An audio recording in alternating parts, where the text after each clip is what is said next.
જય જવાન જય કિસાન.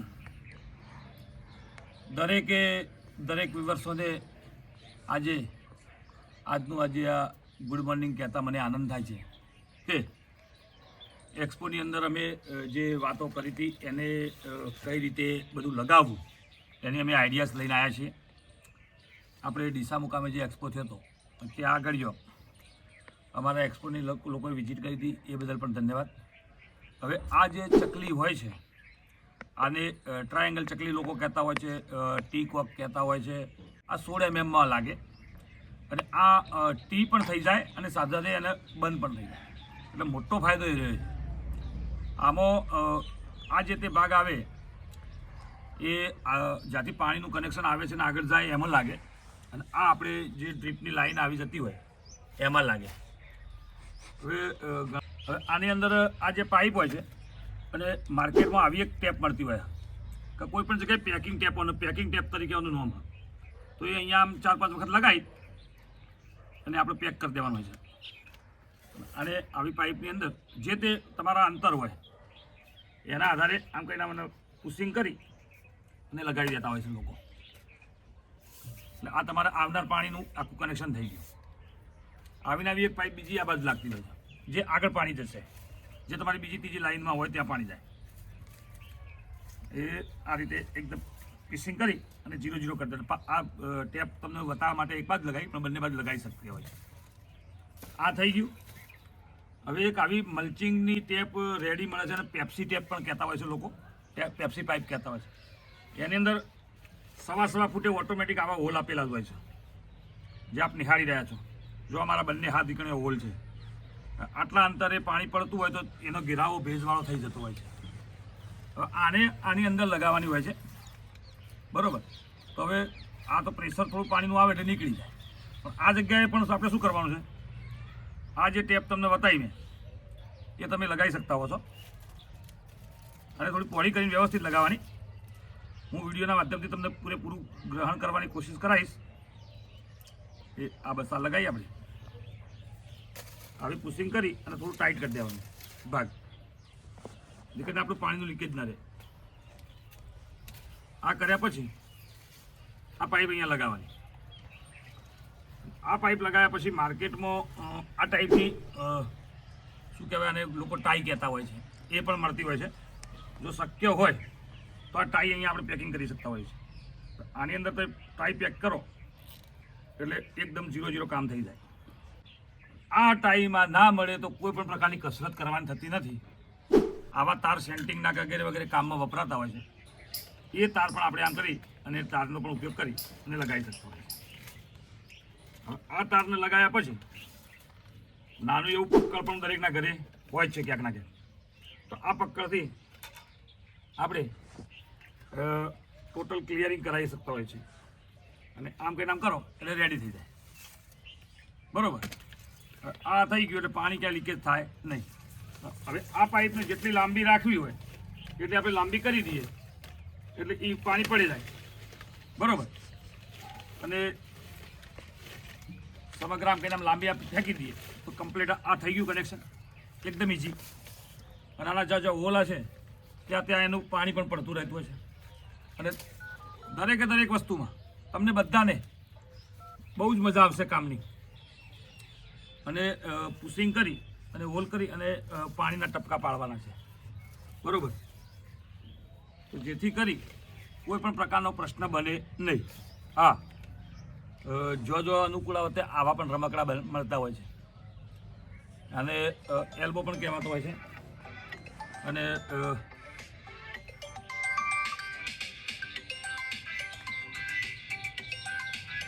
પ્રિયંકભાઈ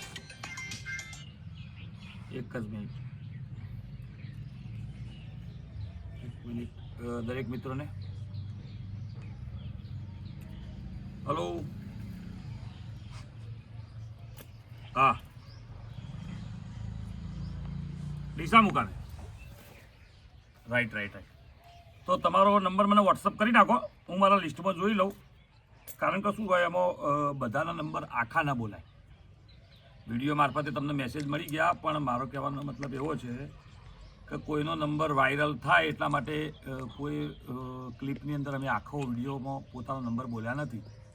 છેલ્લા આગળના 5 આંકડા બોલ્યા અથવા 6 આંકડા બોલ્યા હોય. બરાબર, તો તમારો નંબર વોટ્સઅપ કરો, હું લિસ્ટમાં જોઈ લઉં અને અમારા સમયાંતરે તમારી પ્રોડક્ટ પહોંચી જશે અને જે તે પ્રોડક્ટ તમને આપીએ એનો સાચો ઉપયોગ કરજો. Okay, thank you. મિત્રો, અમે જે તો કર્યો તો સ્ટોલ અને એનો ભાઈ શ્રી વિજેતા બન્યા હોય એવો એક ફોન હતો, પણ હવે અમે એમનો મેસેજ જોઈ લઈશું અને વિજેતા બન્યા હશે તો અમારે એમને પ્રોડક્ટ પૂરી પાડવાની છે. તો માર્કેટમાં મિત્રો આવા કોક ઓછા મળતા હોય છે. જે તે મિત્રો અમારા યુટ્યુબ મારફતે જોતા હોય અને એને આવું કિચન ગાર્ડનિંગનો ખ્યાલ આવે અથવા એને કરવો છે 100%, તો અમે એને પૂરેપૂરી હેલ્પ કરીશું. બરાબર, તો એ અમને મેસેજ પણ કરી શકે છે. આ ના મળ્યું તો પણ અમને કહેજો, અમે બાય પોસ્ટ અથવા ગમે તે વ્યવસ્થા કરીને તમને મોકલાવીશું. અને એને એમ લાગે કે નહીં, હરેશ પટેલ તમે આવો અને અમારી સ્થળ ઉપરની વિઝિટ લો અને આખું કિચન ગાર્ડનિંગ અમને આખું સેટ કરી આપો, તો પણ અમે કરી આપતા હોઈએ છીએ. બરાબર, એ એની સ્થળ ઉપર કેવો પ્રોસેસ છે એના ઉપર આયોજન છે. આવા નવ કોક આવે, આવી પાઇપો આવે 9 અને આવી પાઇપો 9 આવે. એનો ચાર્જ અમે માત્ર ને માત્ર 400 થી 500 રૂપિયા રાખેલો છે. બરાબર, જે તે ખરીદી કરીએ એ દરમિયાન જેવી અમને પડતર પડે એના ઉપર આધાર છે. અમે મારે તમને એક વાત કરવાની રહી ગઈ કે આ જે પાઇપ છે, હવે આ પાઇપ જે આપણે મેન પાઇપ લીધી ને, લોકો એવું કહેતા હોય છે કે ભાઈ આ જે મેન પાઇપ છે એવી નવી પાઇપ હરીશભાઈ મારે આ બાજુ લગાવી છે અને મારે આ પેપ્સી નથી લગાવી. કારણ પેપ્સીનું આયુષ્ય અલગ અલગ કંપનીઓ પેપ્સી બનાવતી હોય, તો કોઈ 2 વર્ષ ચાલતી હોય, 3 વર્ષ ચાલતી હોય, કોઈ વર્ષે ચાલતી હોય. એટલે એ થોડું તમારે ધ્યાન દેવાનું છે. અને કદાચ તમને એમ લાગે કે નહીં મારે આવી જ પાઇપમાં કામ કરવું છે, તો એનું એક આવું બટન આવે છે. એ આ પાઇપના જે અંતરે આપણે જાતે હોલ કરવાના હોય છે અને આ બટન જે છે એ આપણે અહીંયા પાસ કરવાનું હોય છે. પાસ કરી અને લગાવી દો અને આની અંદર કોટા હોય કે કેટલા અંતરે તમારે કેટલું પાણી પાડવું છે, કેટલા પ્રેશરથી પાણી પાડવું છે, એની આ વ્યવસ્થા આખી હોય છે. આ પણ સારું છે, એવું નથી, પણ તમને જે અનુકૂળ આવે તમે કરી શકતા હો છો. સ્ટાર્ટઅપ કરવું હોય તો આવી કરો તો તમારે હોલની બધી માથાકૂટ મટી જાય છે. ભલે આ પાઇપ વર્ષ ચાલે પણ પછી નેક્સ્ટ ટાઈમ આપણે સારી પણ મજબૂત કરી શકીએ તો આપણી પડતર પણ નીચી આવે અને આપણું કિચન ગાર્ડન સક્સેસ થાય. આવું લોક આવે, એ લોક અહીંયા પાછળ આપણે એમ કહીને મારી દેવાનું હોય છે. અને ચશ્મા પણ લોકો કહેતા હોય છે, કોઈ એન્ડ લોક કહેતા હોય, બધા અલગ અલગ નામથી આને ઓળખતા હોય છે. એ મારા વ્યુઅર્સોને હું બતાવવાની કોશિશ કરીશ કે આવી વસ્તુ એક પ્રોડક્ટ આવે છે. અને અમે ટેપનો પણ ઉપયોગ કરીએ છીએ કે જેથી કરીને દરેક અંતર જે આ પાઇપ કાપવાની છે એ દરેક અંતરે હરખી કપાય. 1 ફૂટે કાપ્યું હોય તો એનું માપ કપાય, 1.5 ફૂટનું માપ હોય તો 1.5 ફૂટે કપાય. એ માટેનું છે આ બધું. દરેક પ્રોડક્ટ બતાવવાની મેં કોશિશ કરી છે અને ક્યાંય કોઈ રહી જતું હોય તો વ્યુઅર્સો મને મેસેજ દ્વારા જણાવજો. અચ્છા, એક આ કટર છે, જે તે વસ્તુ છે.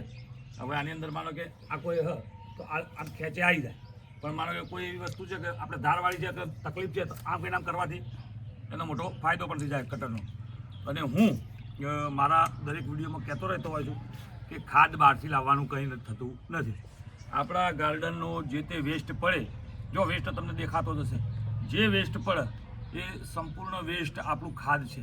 એને ગમે તે કોર્નર ઉપર કોવા દેવાનું અને જે તે વાવવાનું હોય એની અંદર એને લાંબુ કરી અને એનું કટિંગ જે રીતે વ્યવસ્થા થાય એ પ્રમાણે કરવાનું, બધું મિક્સિંગ કરી દેવાનું. હું મારા કિચન ગાર્ડનમાં કંઈ વસ્તુ ફેંકતો નથી, બધી જ વસ્તુ મારે કામ આવે છે. તો દરેક વ્યુઅર્સોને ધન્યવાદ. હું મારો અહીંયા વિડીયો સમાપ્ત કરું છું. જય જવાન, જય કિસાન.